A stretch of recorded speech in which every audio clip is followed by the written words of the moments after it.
நம்ம உடம்புல இருக்கிற நோய் நொடியெல்லாம் குணமாக்கக்கூடிய மருத்துவத்தின் கடவுள் என்று சொல்லக்கூடிய தன்வந்திரி பகவானுக்கோசம் செய்யக்கூடியது.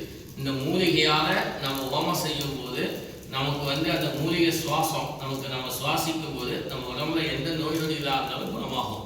அதனாலதான் 108 மூலிகையால நம்ம ஹோமம் செய்யலாம். பிரார்த்தனை பண்ணிட்டு கொஞ்சம் கொஞ்சமா எடுத்து அக்னியில போடுங்க. மந்திரம் சொல்லும் போது போடுங்க. கொஞ்சம் கொஞ்சமா போதிக்கலாம்.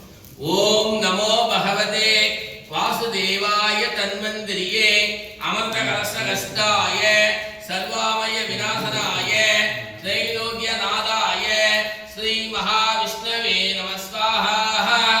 ஓம் நமோ பகவதே வாசுதேவாய தன்வந்திரியே அமர்ந்த கலசகஸ்தாய சர்வாமய விநாசனாய த்ரைலோக்கிய நாதாய ஸ்ரீ மகாவிஷ்ணவே நமஸ்வாஹா. ஓம் ஆதிவைத்யாய வித்மஹே அமர்த கலசகஸ்தாய தீமஹி தன்னோ தன்வந்திரி பிரசோதயாத் ஸ்வாஹா.